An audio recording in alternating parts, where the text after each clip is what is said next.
people from all walks of life who are choosing Bitcoin as a path to wealth and self-sovereignty. If you are building a war chest into Bitcoin, if you're building your Satoshi army for yourself, you can make brave decisions. You can actually do something with your life that maybe you wouldn't do otherwise because you have financial safety. Bitcoin actually is it is money. It is a way for us to transact and exchange value peer-to-peer at any level with no intermediary, no bank. Bitcoin is a complete paradigm shift. It's a fork in the road of human civilization. People underestimate what Bitcoin will do for the long run and how huge of a change Bitcoin will bring to society because it breaks the monopoly of money from the state. It is the ability to send someone money, and nobody can stop you. If you have an address of someone and you want to send him money, nobody can stop you from sending him money. I have to say that it comes with responsibilities. With great power comes great responsibility. That's why people lose their Bitcoin, because they don't treat the Bitcoin well enough. Today, I'm excited to have with me Robin Seyr, one of the most prolific Bitcoin podcasters of all time, with well over 700 episodes under his belt. I was on Robin's show a little earlier this year, and this time I've asked Robin to come onto my show to share his knowledge, his wisdom, his insights from these hundreds and hundreds of conversations that he's had with people from all walks of life who are choosing Bitcoin as a path to wealth and self-sovereignty. I'm so excited to have this conversation with you, Robin. I've been wanting to do this for some time. Thank you for joining me here. Guys, before we jump to Robin, one of the best things that you can do to support the channel, my show, the work that I'm doing is to share, leave a comment, like the show. And also one of the best things, of course, is to subscribe. When you subscribe, you help grow the audience, which in turn helps me to introduce and bring in world-class guests like Robin to share their knowledge with you. So with that said, let's get on to the show. Robin, welcome. Thank you for being here, mate. How's things on your end? Thank you so much for having me. Yeah, like I'm doing really good. It's a morning. I love the mornings actually to record the podcast. It's always with the Aussies. I do it usually way more early in the day because like in the evening it's like night for you guys. And the morning energy I rarely can show because it's all like for Americans, and then this is like always for the afternoon. Also my live stream is in the afternoon. So I'm really looking forward to having that morning energy with you today. Yeah, appreciate it, mate. And it's evening for me, and it's winter for you, and it's summer for us. So we're kind of we're going to bring the opposites and make this something special today, I'm sure, for the audience. Mate, what I'd love to do, I know that we're going to cover quite a bit of ground here today. You've got so much to share because there's probably no one on earth, or maybe there's a few, but not many, who have had the level of deep, long-form conversations with Bitcoiners from all over the world. There's probably only one or two or three maybe on this planet who have had those kind of conversations that you've had. So I'm really looking forward to kind of picking your brain and understanding what makes people tick that you've interviewed, some of your biggest lessons learned. But what I'd love to know right up front, Robin, is what on earth inspired you to do a daily show? I mean, I'm doing one show per week, and I know that that's a lot of work. You were doing one per day. It just blows my mind. Just tell me about that. I don't know actually what it is because I always love to put in as much as possible. I like to go all into projects, even like with investing, with my energy, with my life in general. And it served me well. Like I'm not old. I'm now 26 years old. And so being my age, I haven't gotten much of life experience. But what I did in my last 10 years, I would say, is I went in all the things that I did all in. So like whatever I do, I just like go as hard as possible in it. So I went all into Tesla. Then after Tesla, I went all into Bitcoin with my investments, and I'm all into Bitcoin since now, 5 years almost. So I've been into Bitcoin since over 5 years and all into Bitcoin since over 4 years. And then also with my life, whenever I did something, I try to do it as hard and as good as possible. So when I started with the Bitcoin podcast, at first I thought it's just like a side project because I was into my IT security job. I was an account manager there, and the Bitcoin podcast was just for me a reason to interview and talk with Bitcoiners that I liked. I was seeing Jeff Booth, I was seeing Larry Lapar, I was seeing Michael Saylor, and all those great people, and I was like, how cool would it be to talk with them? And so I started my podcast with the small aim to just like talk to those amazing people. This was my only intention with the podcast. I was like, if I have a podcast, I have a reason to talk with them other than, hey, please sit down with me for coffee, because nobody does that. Like they are too busy to care about someone in Austria that wants to go for coffee with them. So I was like, okay, if I have a podcast, they're more likely to say yes to me, to talking to me. This was literally my intention in the beginning. And then when I did that, I was like, oh, that's actually a lot of fun. Like it's not just like something that is cool to do, but like it's a lot of fun to talk with Bitcoiners and then explore the topic and cover that. What I did then is just like go as hard as possible in it. So I think I wrote like 20 people or 30 people and said like, hey, do you want to be on my podcast? And I was used from the IT security world that if you write 10 people cold, like maybe one person really responds and say yes. In that case, like almost everyone that I wrote said yes to my podcast. And I was like, how insane is that? I wrote like 20 people and 20 people said yes. Not 20, but like 15 said yes. And it was a non-existing podcast. There was not even one episode out of this podcast, and they already said yes. Probably my existing Twitter following of like, I think 7 or 8,000 probably helped with that, because like I already proved that I have some proof of work and some kind of credibility in the space. But this was literally the moment where I started the podcast. And then I just had once a week a podcast episode dropping, then twice a week, then 3 times a week. And I think I started on the 28th of November, 2023.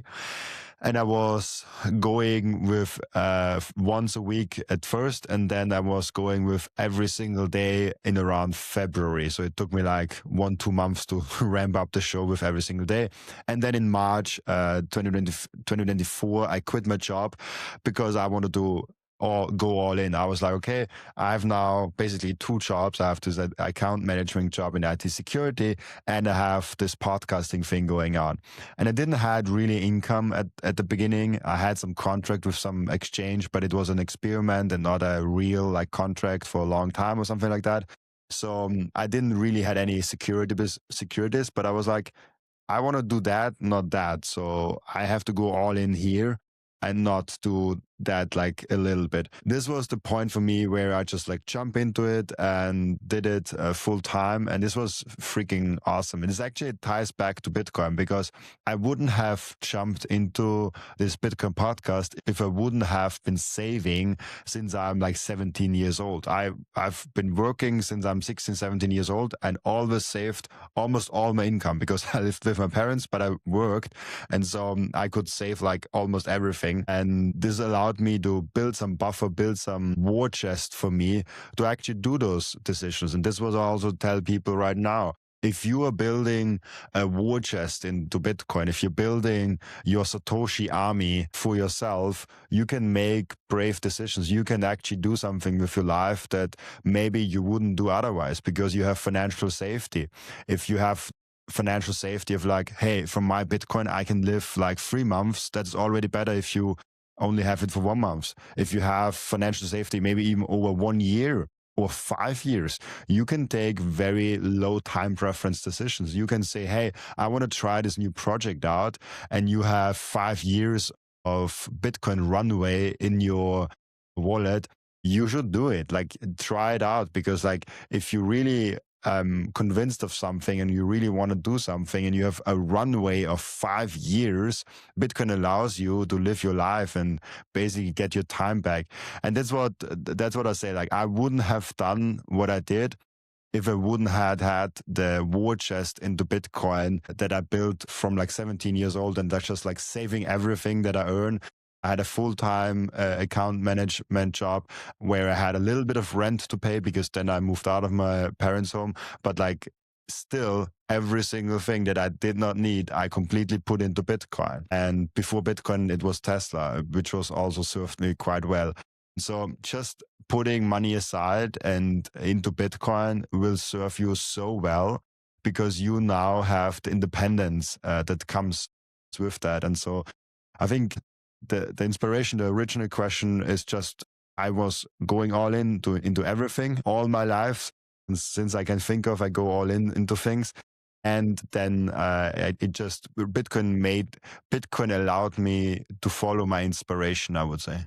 Yeah, I love that. And you can tell you're a true Bitcoiner with some of the language you use, Robin, even though my understanding is that, well, I know that English is your second language. For the viewers that don't know, Robin's actually Austrian.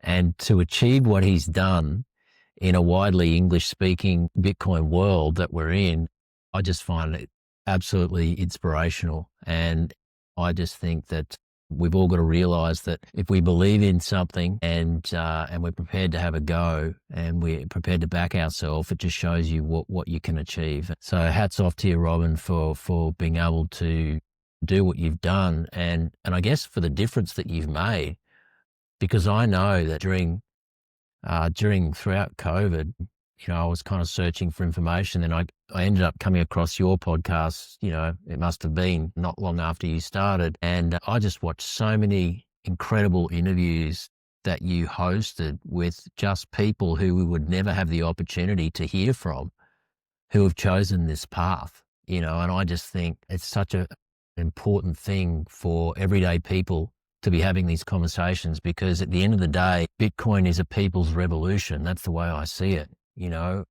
but there's no marketing department for Bitcoin. And so it's people like you who make this commitment and who dedicate their life to this. You're not doing it for yourself because there's no money in it up front.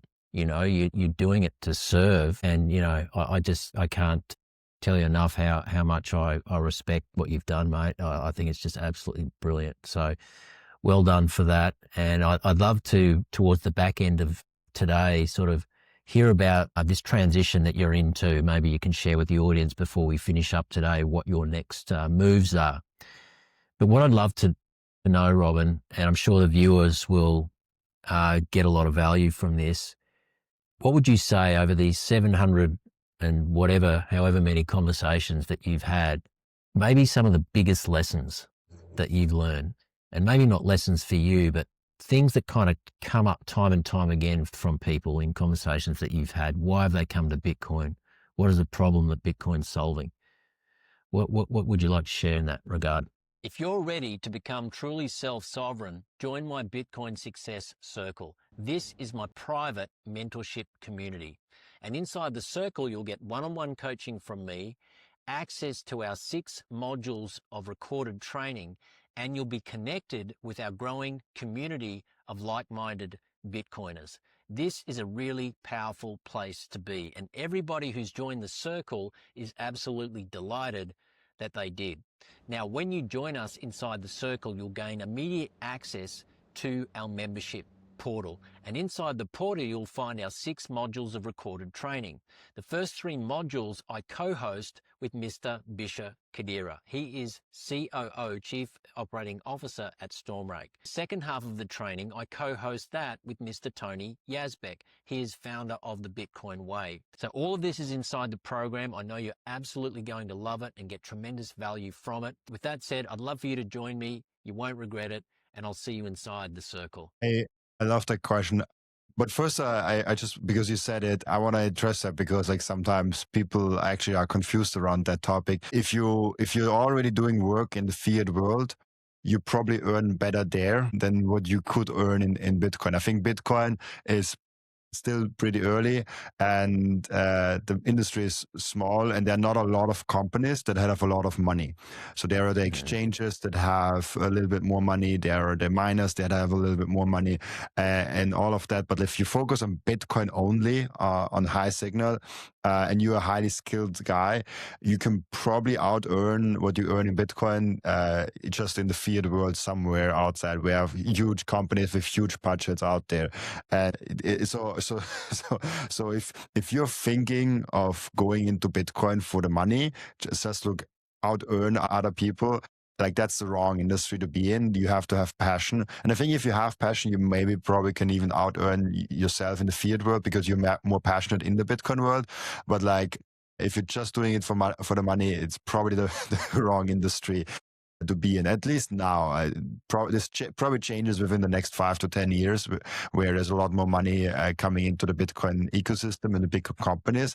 I just wanted to get it out of the way because I see people like I want to earn in Bitcoin, I want to do this. And I always ask like, oh, why do you want to do that? Because you have to have a deep passion and really, really a strong why into you to even go ahead and do that. Back to your question, there's a lot of interesting things that I've learned. The major learning, and I tried to actually summarize that in a small presentation I did in Bitcoin Balkans. It was the conference.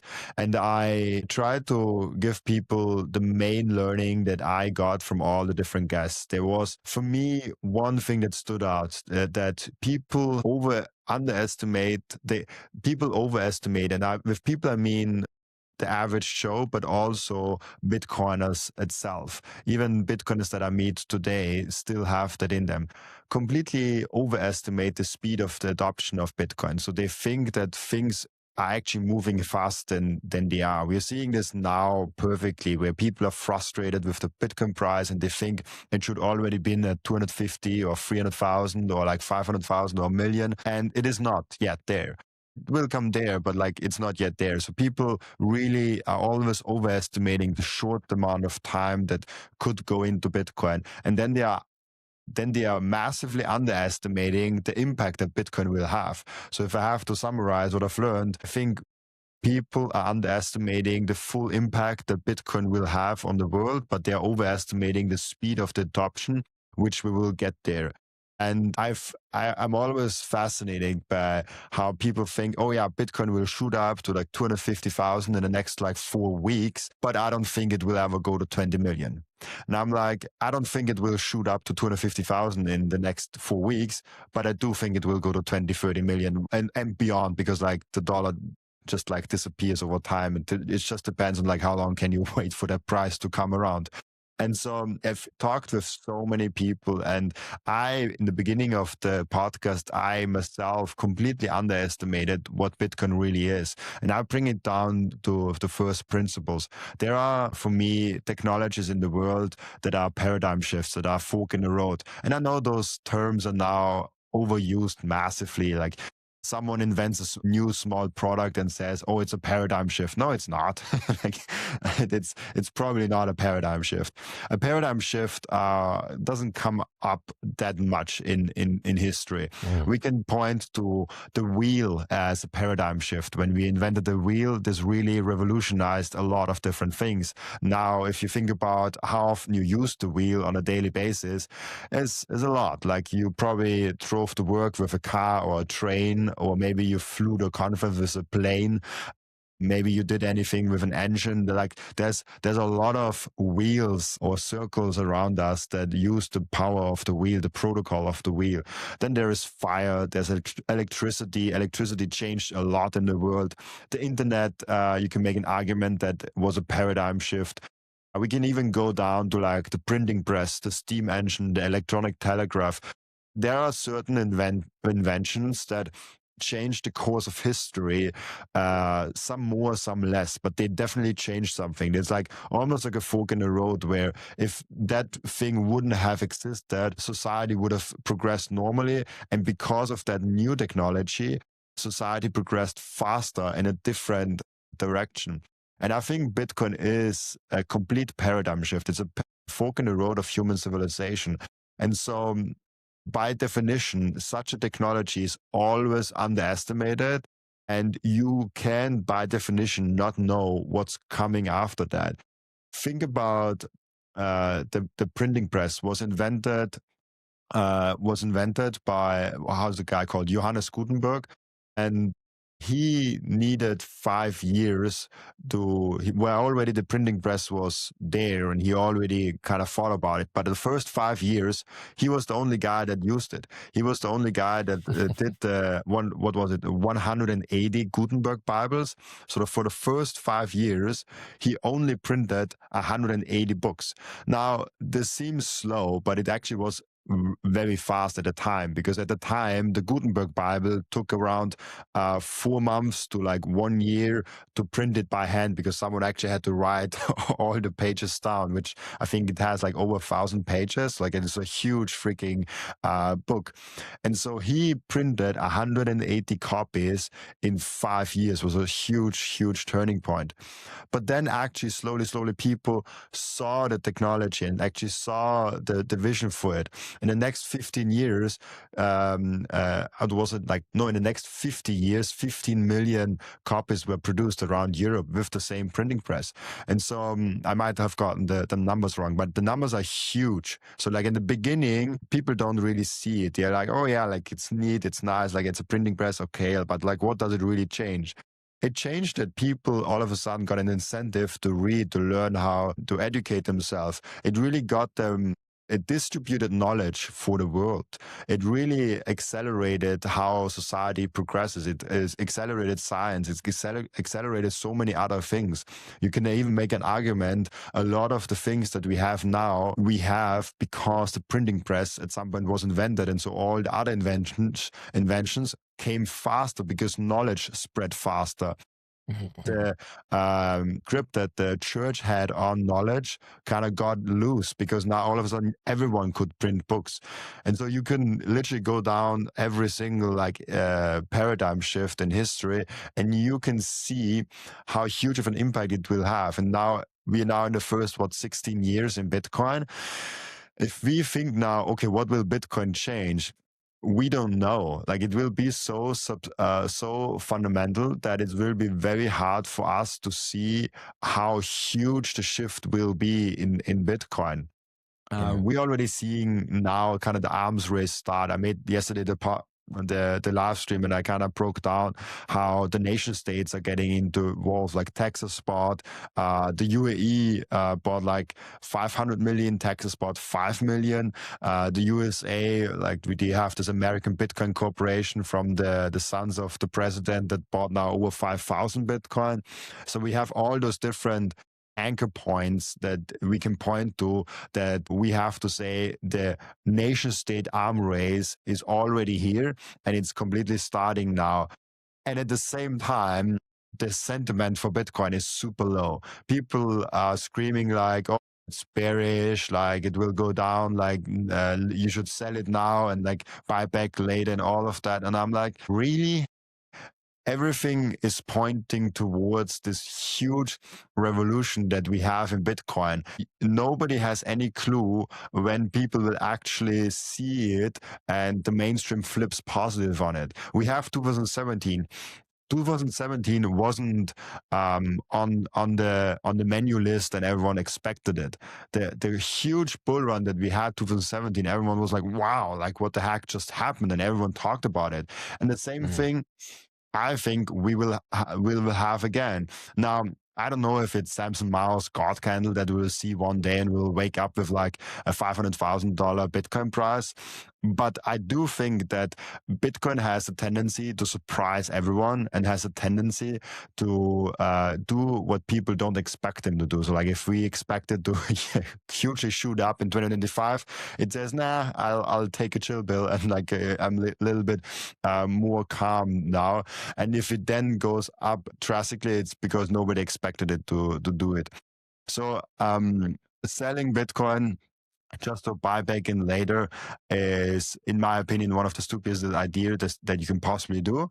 Now, there are people like James Jack and like other people that might be better in this and might actually have some knowledge on that topic. And I had James on 2 times and he's doing a great job. But I usually go and say selling Bitcoin at any time to buy back in later, it's usually the best recipe for you to get burned really, really strongly. And the number of sats that you have now can only increase if you add to it and not by selling it. But yeah, that's kind of what I've learned is that people underestimate what Bitcoin will do for the long run and how huge of a change Bitcoin will bring to society, because it breaks the monopoly of money from the state. Yeah. I really love that. And I think you articulated that perfectly when you said that it's a paradigm shift. And a paradigm is the opposite. It's an opposite way of doing things to how we've always done them, and, if you think about the fiat system and the fact that it is inherently inflationary, meaning that by design, prices will always go up in that system because they have to keep debasing the currency, meaning they have to keep creating more dollars to devalue it. Whereas Bitcoin is the absolute opposite of that. And, I know that you've interviewed Jeff Booth a number of times, Robin, and he probably articulates that point better than most as well, how Bitcoin, when you start saving in Bitcoin, what you're effectively doing is you are boosting your purchasing power over the long term because you're now saving in a deflationary asset. So a deflationary currency. And so when we start to understand this and we say, hang on, we've got this system here that we're all a part of called fiat currency, right? And we could speak for hours on the history of money and how it's tied to the war machine and central banking and the advent of the Federal Reserve in 1913 and how, the IRS, the Inland Revenue Service, which is the tax office of America, was created the very same year, and then World War I happened the following year. There's all this stuff around currency, and then the debasement of it, the severing of the gold standard in 1971. And a lot of people in Australia, Robin, they say, well, that's a global issue or that's an American issue. But they don't realize that the Australian dollar since 1971 has lost 93% of its value. 93%. And in Australia, everybody thinks that if they own a house, they're getting rich, right? Because in Australia, we've got this great Australian dream, right, which is the Australian housing market that has really turned into a casino, a speculative casino, because nobody really buys a house anymore to build a life, for shelter, to live in it. They build it to grow their wealth and to speculate and create more wealth and all of that. But the point is that wrapped up into all of this is what Robin articulated so perfectly there, where he said that this is a paradigm shift. Bitcoin is a protocol. Protocols come along once every, 50 years, maybe 100 years. I mean, we've probably been fortunate in our lifetime. I mean, the internet was a protocol, and you think about all of the technologies that were built on top of the base layer protocol of the internet, the same thing is going to happen with Bitcoin. Do you agree with that, Robin? Like, when people buy Bitcoin, they've got to realize it's not just like buying Tesla or NVIDIA. Like, if they buy Bitcoin and they take it into self-custody, what are they actually holding? What are your thoughts on that?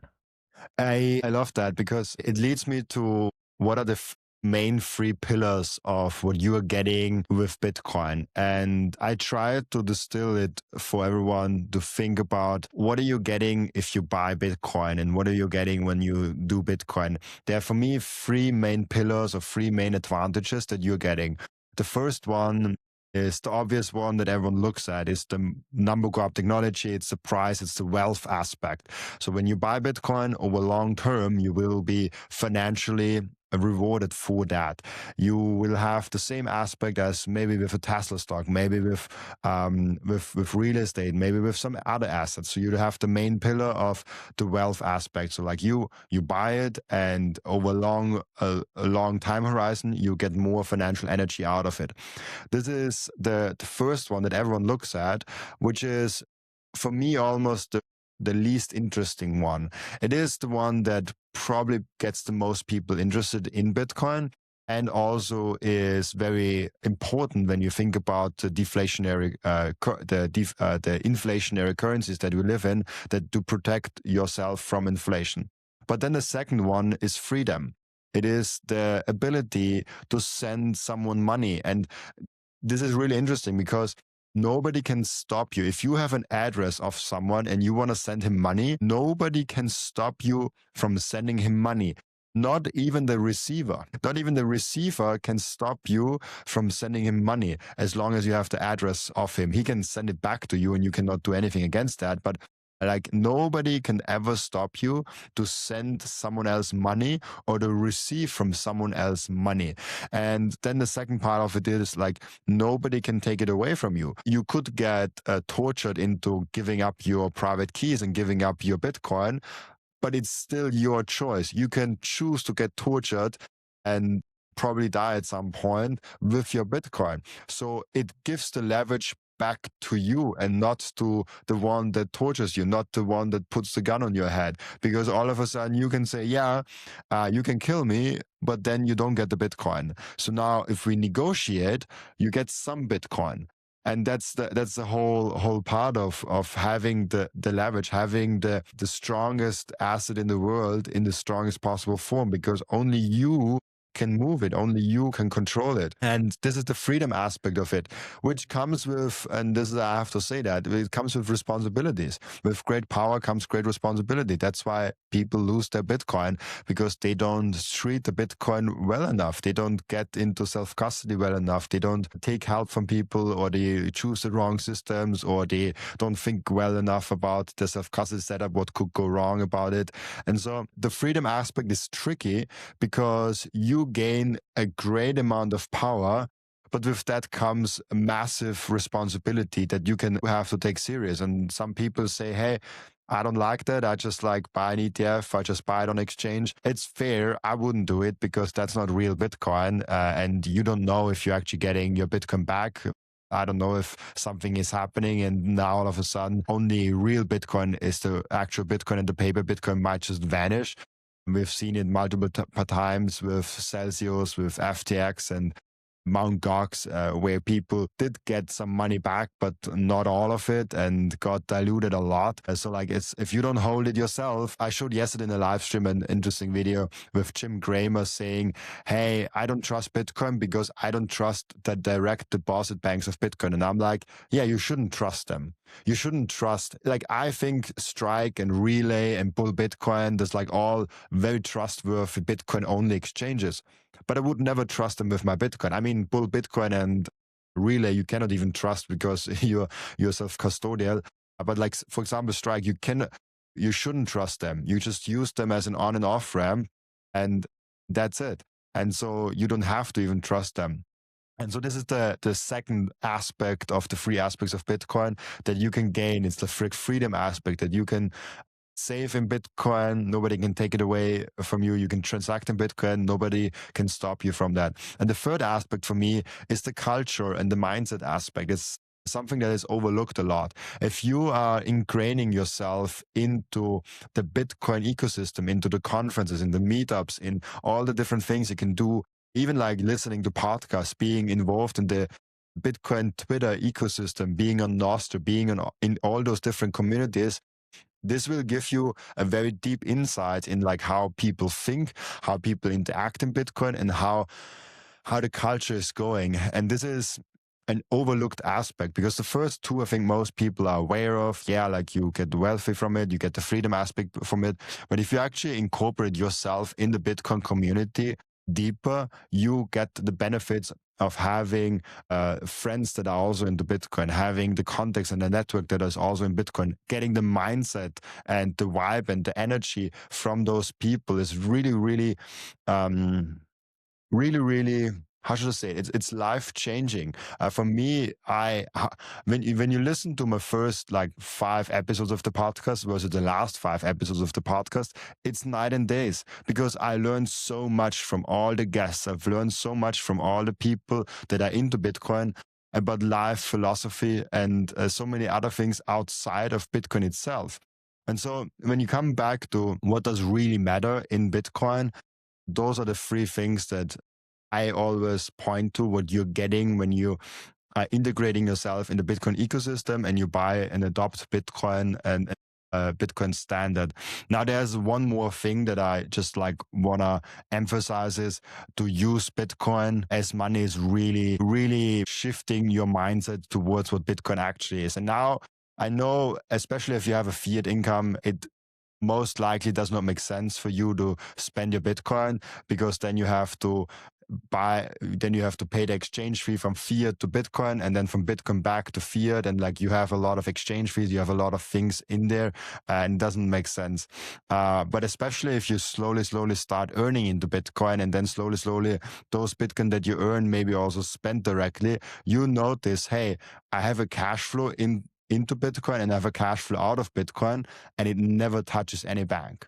It's just peer to peer. It just comes from him to me to her, and it just goes around, and this ecosystem is building.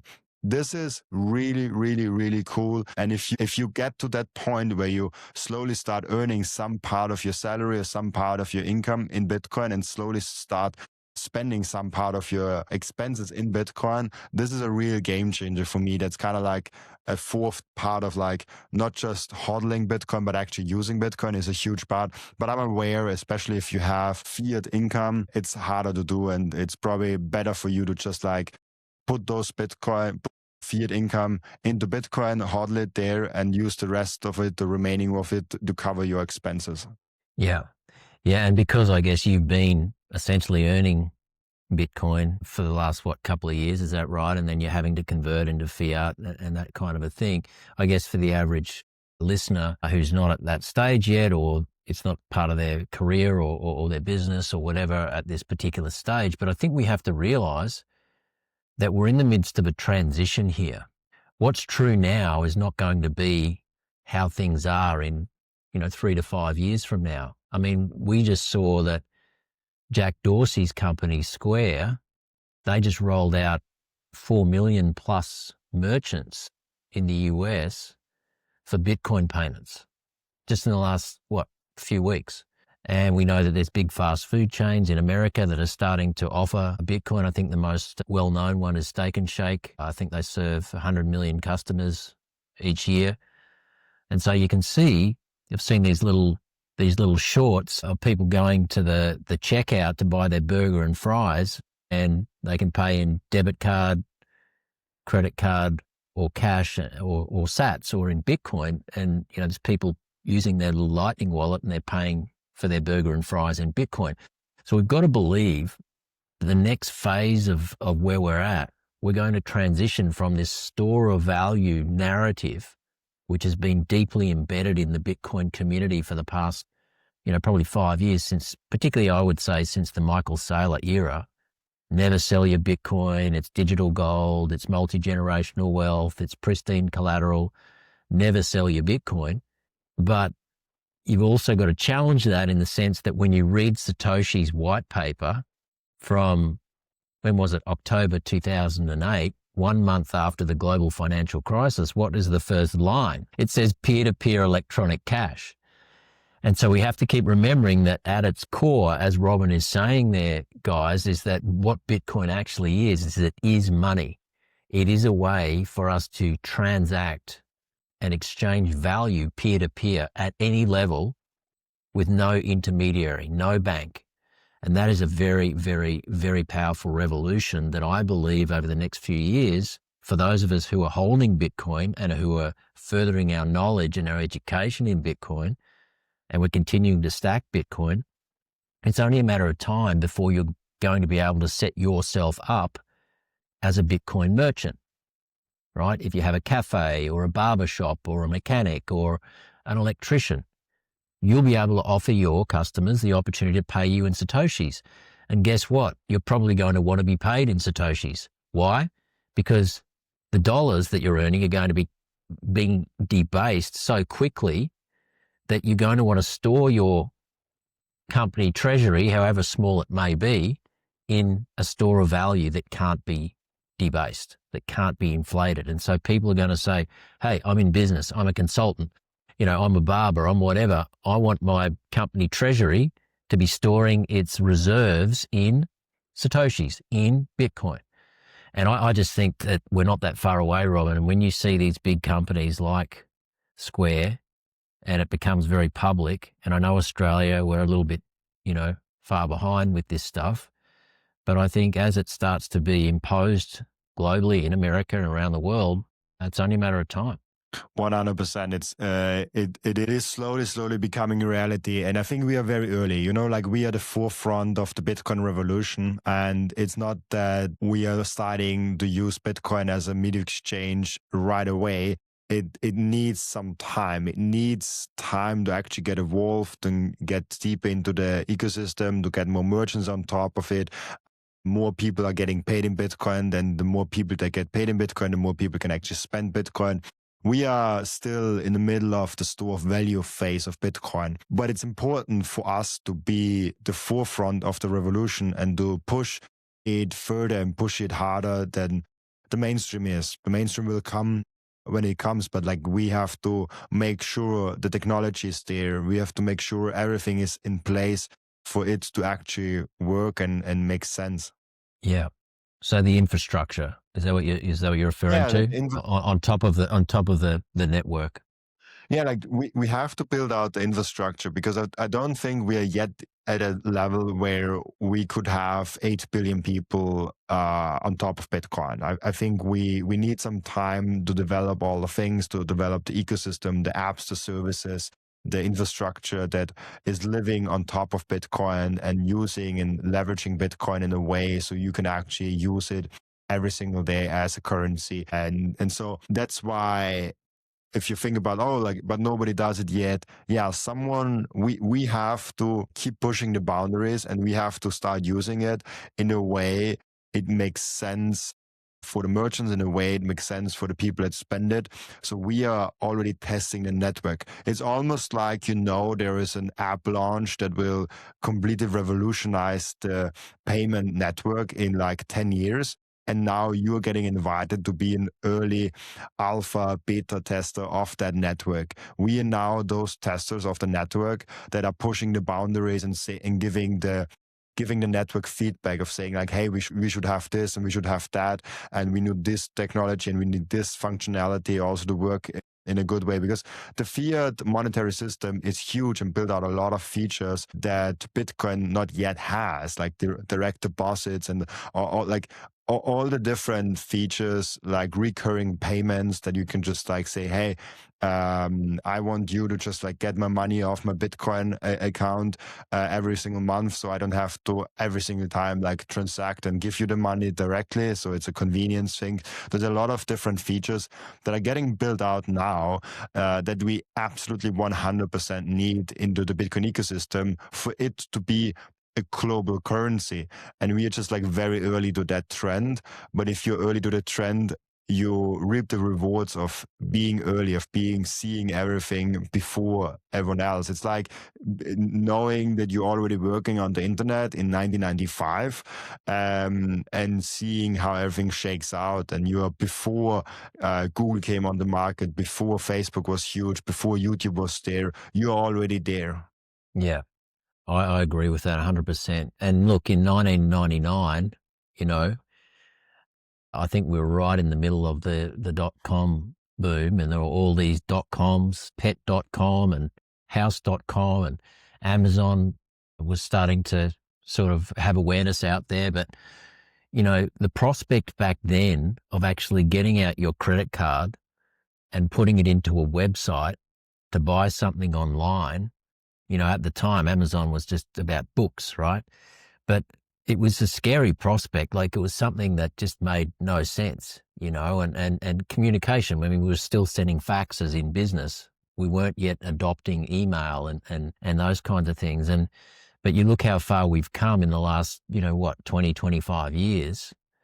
I mean, we just couldn't imagine the things that we're able to do now, even just like this podcast on opposite sides of the world in real time, being able to have this conversation, all thanks to the internet and the technology that has been built on top of it. And so when you start to kind of draw that same analogy with Bitcoin, and Bitcoin as a protocol, as a base layer, new monetary system of value that is fixed and finite and decentralized, that nobody can change, which I believe is the most powerful aspect of Bitcoin, the fact that it is decentralized and that effectively it gets an audit every 10 minutes.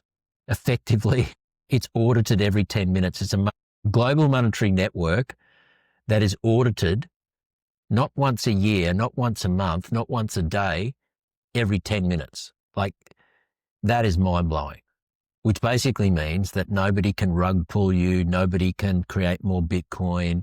Nobody can shortchange you. That's how powerful this is. And that's what I want people to understand. And I spend a lot of time talking about this inside my community, just getting educated and really understanding at a deep level the value of the asset that you're actually holding. Because when you understand that, guess what? You're not going to sell it. And what you might do is you might spend it when we transition into a circular peer-to-peer economy, and that becomes, much more ubiquitous and common. But until we get to that phase, the name of the game right now is to just do one thing: buy more sats, stack more Bitcoin, right? And of course, secure it, make sure you're in self-custody and nobody can steal it from you. But it's fascinating stuff. And I agree, Robin. I think that there's a lot ahead of us. And, I just think that anybody listening today who is in Bitcoin and they looking at the price and maybe double guessing themselves, maybe they're down, 15, 20, maybe 25%. There's people who bought Bitcoin in the last 2 months. How much is the price down in the last 6 weeks? Is it about 30%? Didn't we get to like 120, I think, and now we're about 90,000? Well, we are down in the last 1 month 10%, and we are down in the last 25. We're about 30% down from the high All-time high. that we reached here. I think what was the all-time high? The all-time high was right here around 123,000, and right now, as of this recording, we are 30.3% down, actually, exactly. We were down actually already 32%, and now we're down like 30% from the all-time high. But that's nothing. We had so many bear cases and crashes in the history where we went down 50%, 80%. I mean, in the early times, even like 90%. Now 30%. Yeah, of course, it's not perfect. It's not great. Like you see your number going down, but I always encourage people to think about that. If you have the long-term vision of like where Bitcoin is going, if you have the vision of like where Bitcoin can actually reach a new level, and you are getting as much freedom as you get with Bitcoin, you can actually with that get more Bitcoin. So looking at the price, not at what is the exchange rate for one Bitcoin, but what is the exchange rate for $1. And if you flip that script, it's really interesting what it does to your mind. If you think about how many Satoshis do I get for $1, currently you get like a 1,100 Satoshis for $1. When I started, when we were back in the all-time high, we probably got like 600 Satoshis only, or 700 Satoshis. So if you think about that, of like how many Satoshis can I buy with just $1, it flips it in the way that you're actually getting excited if the Bitcoin price goes down, because you're getting more Satoshis for it. You're getting more freedom tokens for it. You're getting more Bitcoin for every single dollar that you put into the network. And this is, I think, the right way to look at it, because then you actually benefit for the long run. If you are like under 70 years old, you should actually be excited about Bitcoin price going down and not up. Because if you are like a young person, you shouldn't be like rooting for Bitcoin to moon tomorrow, because you are probably never getting the cheap prices back. I agree. I mean, I don't know. Look, personally, I don't really pay attention to the day-to-day price movements. I think every day is a good day in Bitcoin, whether it's going up or it's going down. Personally, I just keep stacking, because ultimately, when you do that over the course of time, if you just stay disciplined and focused on the future, and you stop worrying about what the price is in dollars, the very system that we're actually trying to escape, you got to keep remembering that every time you exchange $1 for a Satoshi, or however many Satoshis $1 buys you on any given day, you're actually exiting. You're exiting the system. And so why on earth, once you've exited the system, would you be looking back over your shoulder at the system? Like, it makes no sense. And the way to come to that is through this mindset and education. And like Robin said, when you start thinking of Bitcoin being on sale, oh, now I can buy more Bitcoin with the same amount of dollars. It's not always going to be that way. This is just a small moment in time. If you zoom out and you look at price history and these 30, 40, 60, 80% pullbacks that we've had, you just notice that there's small blips on a broader chart that looks like that, right? Up and to the right forever. Why? Because Bitcoin is absolute scarcity. It's the only money we've ever seen that is finite, that is scarce, that is absolutely scarce. And so if we know that Bitcoin is a monetary protocol that is going to survive, and as Jeff Booth always says, provided it stays decentralized and secure, and every day and month and year that goes on, it becomes more decentralized and more secure, not less.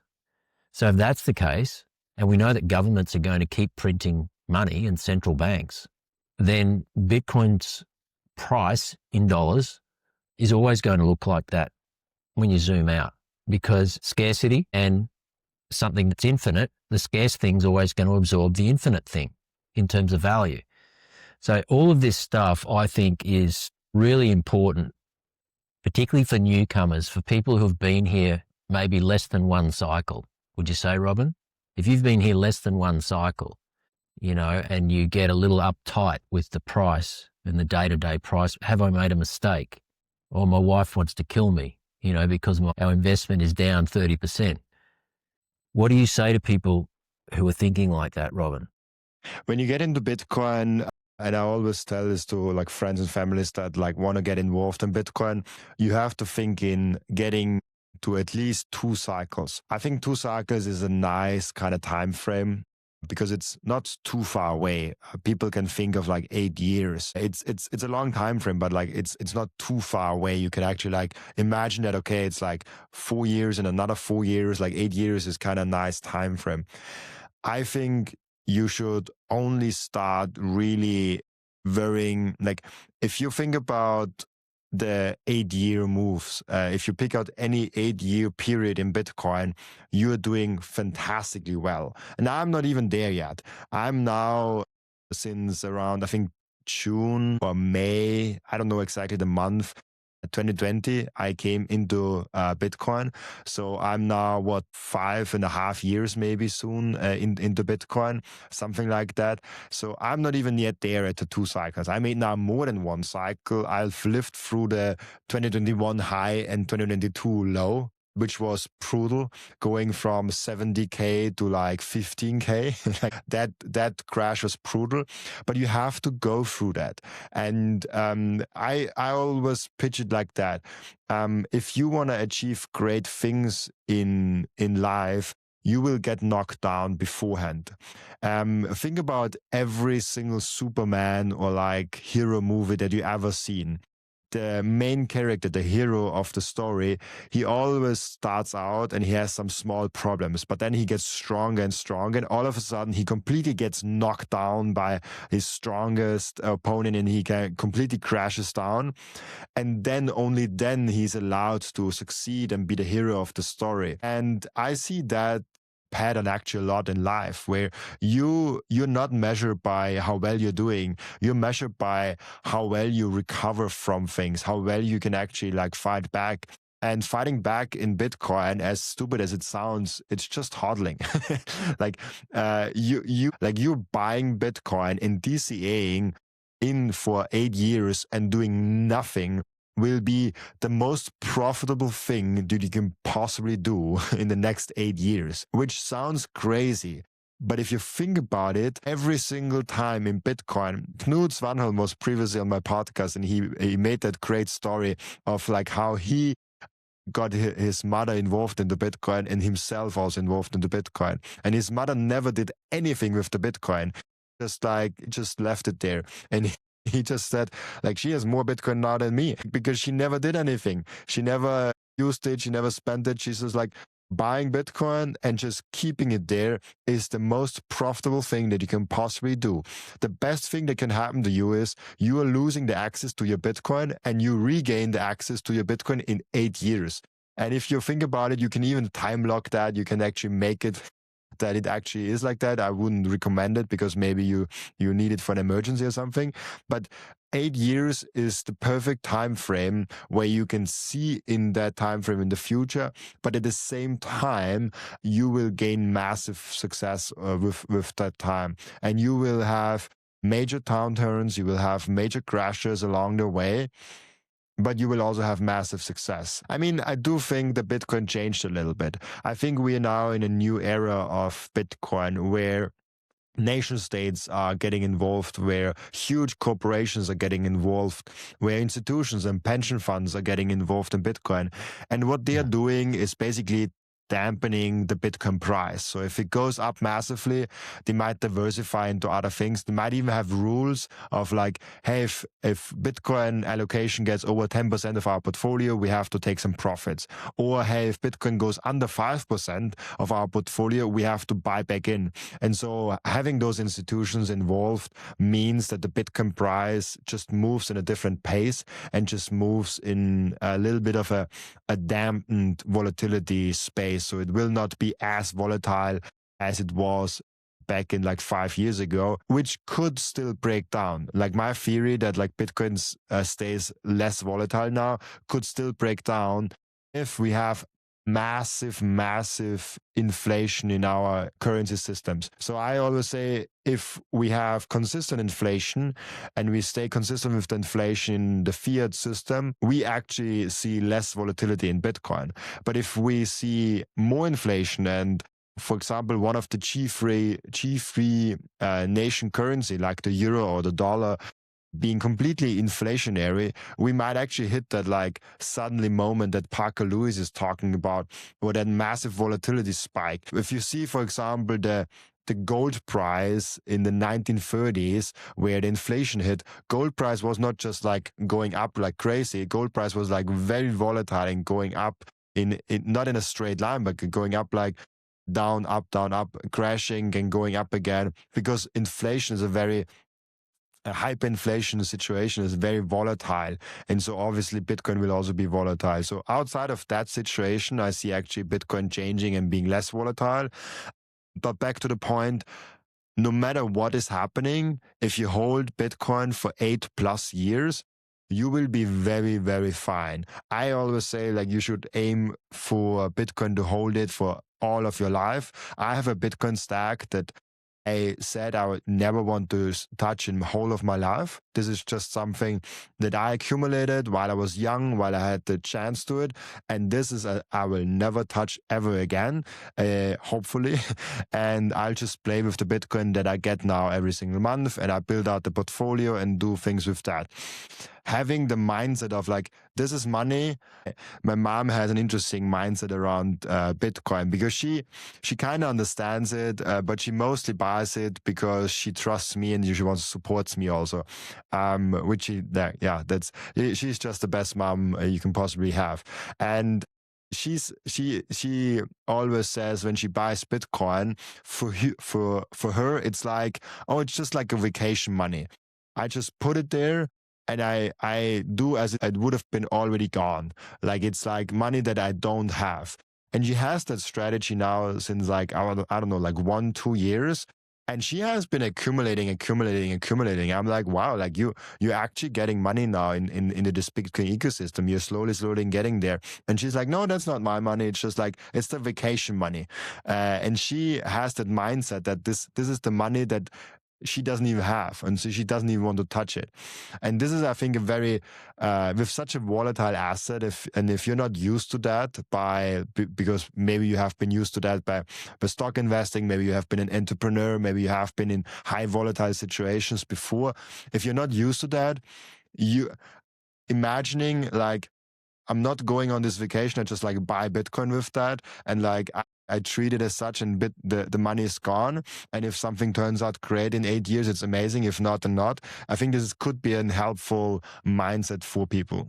Yeah, no, I love that. And I think what that speaks to is why it's important to pay less attention to the price, because if it's money that you've spent and it's not coming back, well, why do you care? So, with that vacation mentality that your mum's got, which I think's I really like that. So, Robin, what I'd love to do is talk about self-custody, because obviously if you're going to stick around for 8 years plus and you're going to stack sats like a mad person, or put your superannuation or your retirement account or sell your rental properties and put it into Bitcoin, people are doing all of these different strategies because they know that Bitcoin is outperforming over a 5 to 10 year time horizon, is outperforming everything, including real estate.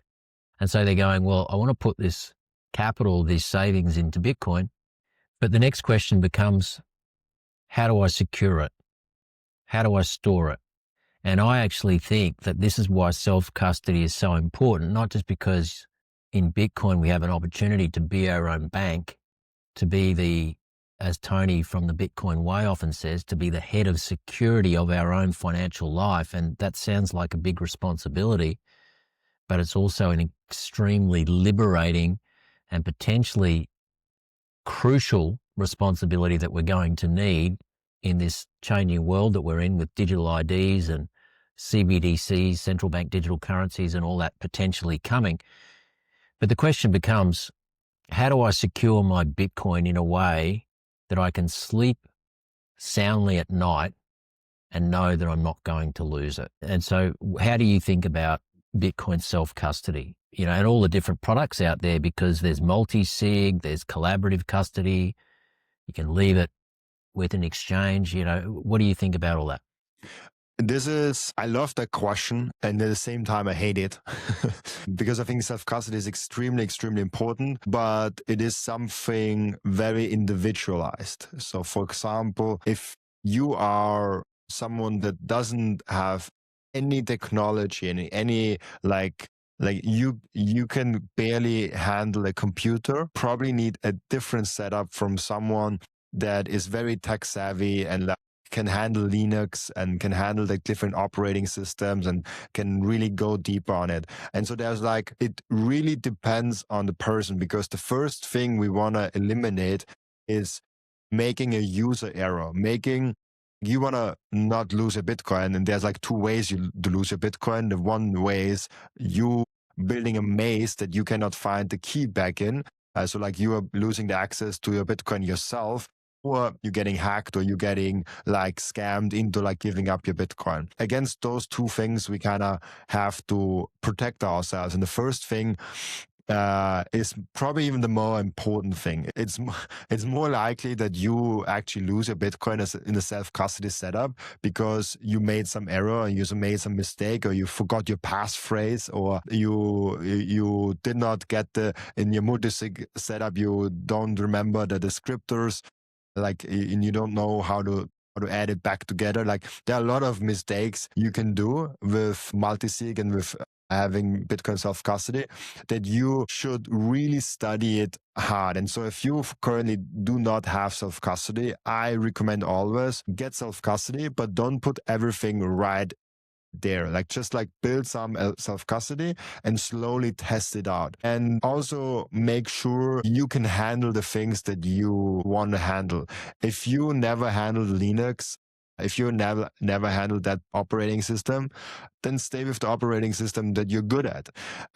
Stick to the basics. And so that's why I recommend usually services like the Bitcoin Way, as you from Tony, because it's such a individualized journey. You have to become the head of security of your own vault, of your own bank, basically. I always recommend people, there's two ways. You can either get someone like Tony, someone like the guys from the Bitcoin Way to help you out with a guided system, or you can do the research all yourself, but you have to be educated. So either buy the educational as a service from the Bitcoin Way, or you have to buy DIY. the education with time, and you have to go deep into what are the products, what are the services, what are my possibilities, what are the risks to that.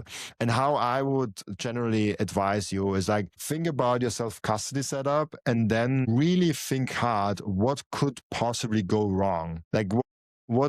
what if I lose my passphrase? What if I lose this piece? What if I lose this piece? What if this goes wrong? What if someone comes here and sees that? What, like, really think hard about all the situation that could possibly go wrong and try to prevent them. And now I actually come from IT security beforehand, as I already said.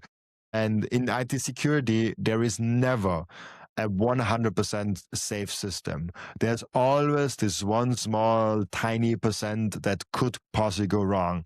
So don't drive yourself nuts with like having a perfect setup. Try to be as close to perfect as possible, but there is no 100%.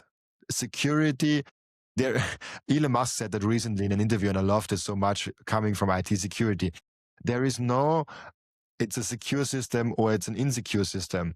It's degrees of insecurity. So you want to have the lowest degree of insecurity in your system that you can possibly have. This is, I think, for me, the most genius way to think about it is like eliminating the deficiencies you have in your secure setup, because you can never eliminate all the deficiencies. We have seen those crazy movies where people are breaking into banks that are so secure. And yes, of course, it's movies, it's like sci-fi things, but it's reality also. You can have guards, you can have walls, you can have all the best security setup you can possibly have, and still lose your money because there is someone really motivated. So there's one more thing. Your security system should reflect how many Bitcoin you have. So if you have currently, let's say, $1,000 worth of Bitcoin, maybe just keep it on a hot wallet or on like one hardware wallet with a backup, like $1,000. I'm saying this because, like, if you buy, let's say, a hardware wallet, that's already costing you like $100 or $200. If you, for example, then back up your seed phrase on a micro seed, that's another $250. So now you're spending like $500 to secure $1,000. Half your stack. That's not a good trade-off. So, but if you have $1 million in Bitcoin, you should really invest in saving and securing those Bitcoin and have the best possible tools, and have the best possible service, and have the best possible knowledge around that. It's not only about how tech savvy and how great you are in the computer and IT security world, but it's also about how many Bitcoin do you actually have? Like, what is the worth of your Bitcoin? And according to the worth of your Bitcoin, you should secure it accordingly. And now we can think about different rules of like, if you have, let's say 500,000, or let's say, let's like make round numbers. If you have $100,000 in Bitcoin, it's very valid that you spend $1,000 to $3,000 in securing your Bitcoin. I try to like, you probably shouldn't get in a situation where your security cost scales linearly to how many Bitcoin you have. That probably isn't a good idea. I mean, if it's small, like if it's like 0.5% or like under 1% or 1%, like then it doesn't matter that much. But like, don't think that if I have now 10 million Bitcoin, now my cost should be like 100,000 or like 200,000. Like that shouldn't. Yeah, so there's a cap. There's like probably there scales to a point, and then So that's why it's so hard to give general rules with self-custody because it looks different for everyone. So for example, the percentage of you spending for IT security, if you have $10,000, will be higher than if you have 10 million, for, just on a percentage basis. But the absolute spend on IT security will be way more for the one that has 10 million than the one that has 10,000. So with all that being said, you should 100% do self-custody. First thing you should do, test it out yourself. No matter if you do services or do it yourself, you should test it out yourself. You should get comfortable with it. Just like put 1% of your Bitcoin stack into a self-custody setup and play with it. If you lose that 1%, nothing really happened. Then the second thing is think about how many Bitcoin you actually have and what is the worth of that Bitcoin, and then choose accordingly to the level of security. I forgot his name, but there was a brilliant guy in Bitcoin self-custody that made a level system. And I think he made like 25 levels of what you can do with your Bitcoins. And this was really cool because you can he did not match it with dollar values of Bitcoin, but I think there's even a system where you could make having a dollar, how many dollars you have in Bitcoin and what level you should have in the security of your Bitcoin setup. This is something really, really important. And then really think about if you can do it alone. Doing it alone sounds great, but there is a lot of security budget that goes into the banking system, for example. They hire security guards, they have cameras, they have all of those things. They have those things for a reason. And so you thinking that oh yeah, I'll do everything myself could be a good idea if you're the right person to do that. But most likely, the overwhelming majority of people that I meet are benefiting from a service that say, hey, I want someone that guides me through that process. Now, this could be collaborative custody. That could be a service like the Bitcoin Way. This could have different kind of meanings towards that. But think about it's nice if you do everything yourself, but it's even better if you don't lose your Bitcoin. That's kind of my main point. Yeah. Yeah, I really like that. And the thing is, I always say to people, Robin, whatever you invest in hardware, storing your seed phrase, things like that, maybe some coaching or a service, such as the Bitcoin Way or others that are out there, whatever you do choose to invest, just consider it insurance. Just consider your insurance policy. And we often hear that Bitcoin is like digital real estate. Michael Saylor often refers to it as digital Manhattan. If you own one Bitcoin, you have one of 21 million blocks that will ever be available in Manhattan, the best real estate or the most highest value real estate on earth. And so you should treat it accordingly. And if you think about real estate in the conventional world and all of the costs associated with maintaining that, insurance, rates, land tax, maintenance, you name it. With Bitcoin, we don't have any of those costs, but there is an onus on us, an obligation on us, if we value Bitcoin and we understand what it is and how valuable it is and is going to be in the future, there is an onus on us to protect it. Okay. And it stands to reason that, like Robin said, you'll either go and self-educate and DIY, do it yourself, and watch YouTube videos and tutorials. And some companies out there like, Foundation is a good one that offers a concierge service. So if you buy their hardware wallet, you actually get you can buy a concierge service as well, which is really good. So there's different options out there for people. And whether you invest $0 because you just download a software Bitcoin wallet on your phone, like a Proton or a Blue or an Aqua, and you can set yourself up in 5 minutes, send yourself 1,000 Satoshis or $100 or $200 worth of Bitcoin from an exchange just to get used to the idea of it. So that'll cost you nothing. And if you've got $1,000 worth of Bitcoin, that's probably a good step to take. But if you've got $100,000 worth of Bitcoin, then maybe it's a good idea for you to go and invest 2 to 3%, $2,000 to $3,000 in the right hardware, in, the right seed phrase protection device, maybe in some services or some coaching or somebody that can help you secure that Bitcoin. So it's just a mindset again. And I really love today, mate, that we've been able to talk a lot about mindset, because I think it's the biggest roadblock or the most important thing for most people in Bitcoin is to just keep their mindset active as to the value of the asset that they hold. Because the only thing that's going to stop you or shake you out of this market or make you make a decision that you're going to live to regret, i.e. sell your Bitcoin, the only thing that's going to make you do that is what's going on between your ears. And so you have to really continue to educate, connect with community, listen to podcasts like mine and others that are out there, read books. So, I really love the fact that we've been able to really delve into some of this mindset stuff today, Robin. I appreciate that. What I'd love to do while we're still on this topic of seed phrases and self-custody is just maybe you want to share a little about this device. Is this a company you founded or you're a partner or you're a part of, MicroSeed?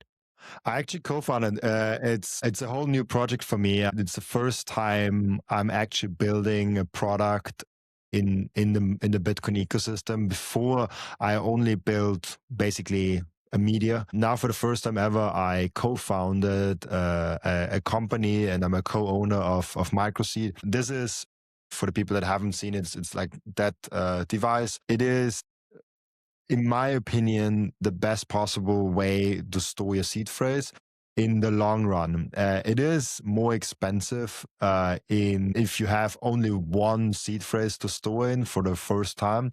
But especially over a lifetime, it's actually the cheapest tool that you could possibly have, because it's not like many of the other devices where you buy the seed plate or like the seedo thing, or like all of the other solutions where you have to buy it every single time you have a new seed phrase, you have to buy a new device.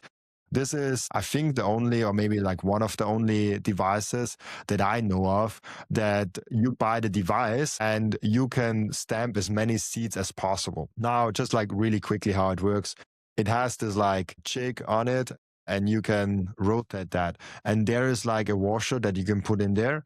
You can take it out and take it in. And this is then, I don't know, do I have a washer with me now? I don't know if I have a washer now, or like the thing to get it out. But this is basically a normal washer that you can get in any supermarket, and you can put it in there. And then you have those punches where you have a one, you have all the letters. We even soon start to will ship special characters and small and big letters. So you can not only do your seed phrase on it, but you can actually also put passwords on it. You can put whatever you want on it. And how it works is then you put the washer on here, you put the table on top, you put the punch on here, and you take a hammer and just like hammer on it a little bit harder than I just did. And then the thing is on the washer. And because of the jig, it has like 60 settings. So if you hear that, there's like 60 settings like that, and two holes in the table. So you can actually put in on one side 120 characters and on the other side 240. So you have enough space for all of your 24 seed phrases, 24 seed phrase words for your backup words. And you can also do that with any kind of password. And the main thing I really love about it is you buy that device once. And if you want to have a new seed phrase, you can simply go to Amazon, you can simply go to a hardware store around your corner and just buy the washers. We have on our website measurements of the washer that it needs to perfectly fit in our device. It's a standard washer. It's not like something special you don't find. And you find it in every hardware store. You find it on Amazon. You can buy it in bulk on Amazon. Titanium washers you can even buy on Amazon for like rather cheap. But like the stainless steels are also great if you don't need titanium. And you can make as many as you want. And the amazing thing, and I actually encourage that, is you can share that device. It doesn't need to be only your device. You can take this and give it to a friend. You can give it to family, because nobody knows what you stamped on there, because you obviously should take that washer out and hide it and not keep it in the jig like I have right now to demonstrate it. So you can just like give someone the jig, someone the Microseed Pro this is, and then you can just like share it around. And this whole project came out of Daniel being frustrated with the options that are out there for backing up your seed phrase. And he first tried to like 3D print it. And with the 3D printing, there are actually options out there that do something similar, like 3D printing, but they only hold for like 10 or 15 users. So they're breaking down, because obviously you hammer on it, like you need it to be very precise. And 3D printing just has the bad thing on it that it will break down at some point. This thing, I don't know how many times I already hammered on it, and I still have the first version. This is not even the last version. So like the last version is already better than that, but I just keep the original version that I got, I don't know, half a year ago, something like that. And I hammered on it and it never broke. It never had anything. And we never heard from any customer that it broke down or anything like that, because it's just steel. It's just really solid. It's very heavy also. I think you can kill someone with it. Like it's like a really like solid device if you hold it in your hands. And so I always market this is the last backup option that you really need to buy. Other than that, you just like buy the washers for like 10 cents or maybe 50 cents, depending on like what the cost is, or maybe $1 if you want to have the titanium washers and not the stainless steel ones. And yeah, this is basically Microseed, and I'm super excited about it. It's my first company that I'm involved in, and I just think it's by far the best product that I found as a user on there. And when Daniel presented it to me, I was like, "Hey, I wanna in. Like, this is a really cool company, and I want to be a part of it." And since August now, I'm a co-founder of the company, and we really got started with the marketing, with all of it, what we are doing with the company, and yeah, I love it. Great. And have you already started shipping to Australia? Yes, we started shipping to Australia. Australia is actually quite easy to ship towards because it doesn't has all the taxes that, for example, the EU has, or even I think even Canada has. So it's actually easier to ship to Australia than it is to ship to Canada from America. But yeah, we also work actually with Sean from Good Day Bitcoin. He's one of our biggest partners, actually our most successful partners. And we already shipped a bunch of microseeds to Australia. So yeah, Right. I should ship you one. Like I will after the show, you Yeah, give I'd me love your to. address and I'll ship you one. I'd love to. I'd love to try it out, man, because the titanium plate option is kind of what I'm used to, and people who in my friendship circle and family, that's kind of what we've used. But I'd love to experiment with this as well, and I've Yeah, heard really good things about it, so that'd be great. yeah, the titanium plates are great. Like it's also something that I used before. The main thing is it's really hard to hide, and maybe I'll just quickly uh, I'll quickly search it because I think yeah, like here it is.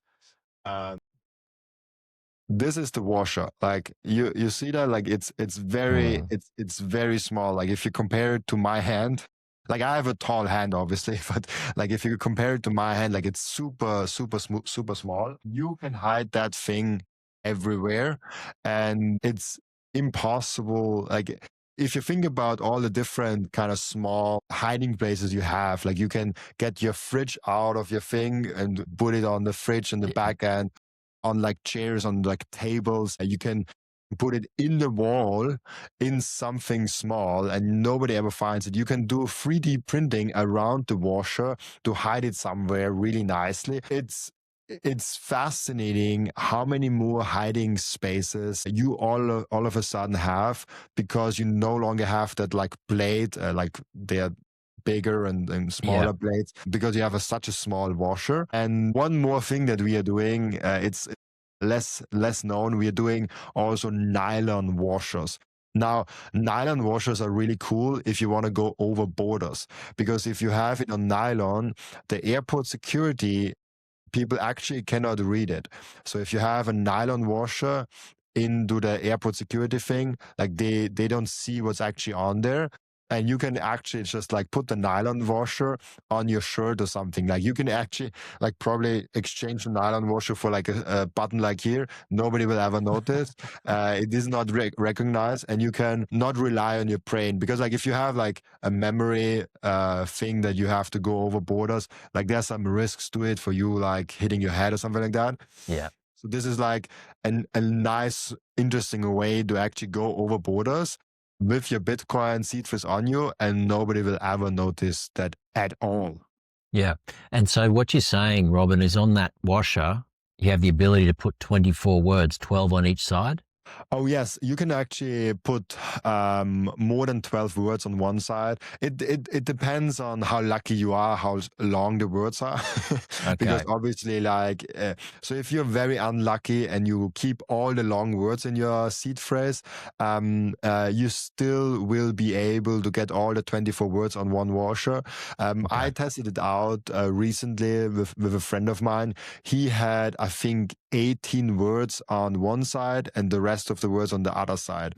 But we have, 240 characters because you have the 60 settings. And so you get 120 characters on one side. It's plenty. And if you really want to, you can do the tactic of doing only the first 4 words. First 4 letters of every word. Yeah. You can still do that, because with the first 4, I think it's 4 letters, or was it 5? I think the first 4 letters, you can always know which word it actually is and looking it up. So you can probably even put all 24 words on like one side with that 4-word tactic, but you have the backside for it. So I've done now, I don't know, 10 seed phrases or something like that with 24 words already to test it out and do it with friends. And it always fitted on both sides. You usually need some words on the other side. And we also ship like letters to it, so you know where to start to and all of that. And it's really cool. I don't know if you can read that, but for example, here a friend of mine printed his own name on it, like it's Marcel, but it's like very small. And for the people that are concerned about having to read the seed phrase, we are shipping a magnifying glass in it. And this was a feedback we got, is like, because it's so small, it's a security feature, but you maybe have problems of actually reading the words. So we are shipping a magnifying glass with the microseed, so you can actually read it nicely. But for me, having it as small as possible is a security feature and not something bad. Now, a small sneak peek, we will soon ship a new product where, so this is a 1 millimeter punch. So the letters are exactly 1 millimeter tall. Now we will soon have double of that, 2 millimeters. So you can read it better. So you can then have like, I don't know, 5 washers or 6 washers and read it better. Maybe we do even bigger letters in the future. But this is really, it's for me the easiest and coolest tool to like do your seed phrase by a far mile that I've ever seen. All the other solutions are too complicated for me, not enough straightforward, or not living long enough, or like too expensive. Like I've told you, like if you do 10 seed phrase with normal seed plates, you're getting out a lot of money for like reordering those seed plates. With that, it's beautiful for the customer, because he can just buy that one. And hey, maybe someone in your Bitcoin friend circle already has one, and he can just lend it to you for like a few days. And then you hammer along and you have your seed phrase, and you can give it back, and you can kind of Try it do out it with that. Yeah, absolutely. No, I'll definitely ask the members of my community. I certainly haven't heard from anybody who has one yet, but I'll certainly ask the question, and failing that, I'll reach out to you, and maybe we can leave a link in the show notes here too, Robin, for anybody who's interested in learning more about that product, the micro seed, and maybe ordering one. What's the best way to order? Through you or through Sean, or? Oh, it's the best way to order is just like go to the website microseed.io. Okay. Now you can use code Robin. You can use code Good Day Bitcoin from Sean. So they're like great. There are some like, I don't know, like 10 discount codes out there. Awesome. You use the one from Sean. It's better. And so or we can even we can make a discount code Sane. Let's do this. Like if someone wants to order a microseed, you can go on microseed.io. We can put it in the description, and I will make a discount code Sane. So just like your first name, and then people can get the microseed through you, and so it stays in the Sane Trust Card community. Awesome. Do they get a discount with the code? Yes, they get a 5% discount with that code. Yeah. And how much is the product? The product, I actually don't know the exact Australian price, because we have the American price is $250. Okay, great. And for Australians, it's I think a little bit more because of because the exchange rate costs and like all of that. So but the base price with shipping and everything included is $250 in US dollars. In US dollars. Also important, no matter where you're ordering from, we took care of all the customs, all the things. So if you get it, you do not have to pay customs, clearance, or anything like that. We want to take care of that from the get-go. And so if you're ordering from the EU, from Canada, from like wherever you're ordering from, the customs are already cleared for you, basically. Great. That's really good to know. So, Robin, I want to say thank you for your time today. I know that you've got some other commitments today, but maybe just to finish things off today, I've really enjoyed this conversation with you, buddy. Where do you see the next 12 months for Bitcoin? Where do you think things are going in 2026? How are you feeling? I think that 2026 will be surprisingly bullish, and we will have an freaking awesome year. If you think about all the different things that are now already started with the treasury companies, with just normal companies that are now buying Bitcoin and embracing Bitcoin, with all the pension funds and sovereign wealth funds and nation states that are now getting into Bitcoin, like Texas bought the first 5 million, they will buy another 5 million. Then the UAE bought 500 million already. They tripled how many Bitcoin they have just in Q3. 2025, I think they will more than triple again in Q4 2025. This will trigger the USA and China and maybe even like Europe to buy Bitcoin. We have the National Bank of Czech Republic, which is right in the heart of the European Union, already buying $1 million of Bitcoin. So I think we have lined everything up for a massive, massive bull run. And it might not happen in 2026, but I have a feeling that it actually happens. Now, this is just a feeling, as I said. This is not something like do not count on Bitcoin going up in 2026.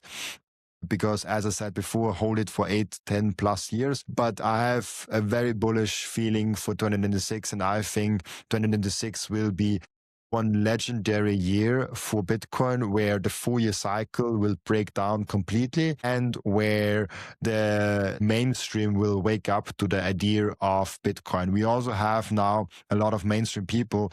I just saw Jimmy Carr on a podcast talking about Bitcoin. Like, he's a comedian, like he has nothing to do with Bitcoin in itself, but he's now talking about Bitcoin. There are many other examples where non-Bitcoin podcast hosts on a non-Bitcoin podcast are asking non-Bitcoin questions to the guest that is a non-Bitcoiner, and the guest answers with Bitcoin. That's freaking awesome. And so we are on the verge of seeing a real mainstream adoption and seeing something huge happening now that presidents and politicians and big public traded CEOs like Jensen Huang, the CEO of NVIDIA, or Elon Musk recently also talked again about the true currency is based on energy, and that is basically Bitcoin. And so we have all the things kind of lined up for a huge, huge bull run. And I'm kind of just so thankful and grateful that we now have a dip where we can buy Bitcoin at like 90K, which is freaking awesome and freaking insane that we have those prices. So I'm very psyched about 2026. Really great to hear. You heard it here first, guys. The man himself, who has interviewed more people in the last 2 years in Bitcoin than anybody else on planet Earth, believes that we're in for a great year. And I certainly believe that too. I think that we're poised for some pretty explosive moves in Bitcoin this year. And for me, that's not going to mean much because I won't be getting rid of my Bitcoin anytime soon. But I think what it really highlights is just how important it is to take advantage of Bitcoin being on sale while it is now, to be stacking sats while you still can, because this is a window of opportunity. It's pretty clear to me where Bitcoin's future lies. I'm sure Robin feels the same. And so it's really important just to zoom out, realize that this is a revolution, a monetary revolution. It's a protocol. Protocols only come along once every several decades, change the world. It already is, but we've got all of our growth ahead of us. We've got adoption still to come. We've got all of these amazing technologies and infrastructures being built on top of the base layer of Bitcoin. And if you own real Bitcoin and you take it into self-custody, then you are owning a piece of what many refer to as the new internet of money. And that means that you're going to be setting yourself up, I believe, for generational wealth. But you've got to do it right. You've got to stay in the right mindset. Community is important, as Robin touched on today, and you just got to play the long game. So, Robin, 100%. anything else you want to, any last minute messages you want to share with the audience before we wrap up? Don't get shaken out. I think a lot of people will get shaken out by crashes and downturns in Bitcoin because they don't educate themselves enough. And this is probably the saddest things that I see. If someone sees Bitcoin and sees the potential, but then gets shaken out by a 30-40% crash, like don't do that. Yeah, and I think if you do, there's a really good chance that you'll live to regret it. So don't time the market. Don't try to outsmart Bitcoin. Bitcoin is the smartest thing on earth because it doesn't kind of care what anyone thinks. It just keeps TikTok, next block. And so our only job really is just to buy it and secure it and just keep moving on and get on with your life, add value to the world in whatever way you can. If that means generating fiat dollars, that's great. Stack as much Bitcoin as you can for money that you don't need in the short term. That would be my recommendation. Robin, I want to thank you so much for your contribution, not just to my show today, but to the Bitcoin community at large globally. You know, you've just been incredible the last couple of years, and really looking forward to seeing what the next chapter is for you. And for anybody who wants to follow Robin, please tune in to Robin's YouTube channel. He's doing some stuff with live streams now, and we really look forward to seeing how things unfold for you, Robin, in 2026. Thank you so much. I appreciate that. Looking forward to seeing how Bitcoin and St. Trustcott grows in the next future. I appreciate it. Guys, once again, if you enjoyed today's content, please like, share, and most importantly, subscribe. When you subscribe, you support the channel. It's a really free and easy way to do that. And it's going to help me to continue to grow this and get really important guests to share their insights with you. You've been listening to Bitcoin with ZT, where real conversations meet real conviction. We'll see you in the next one.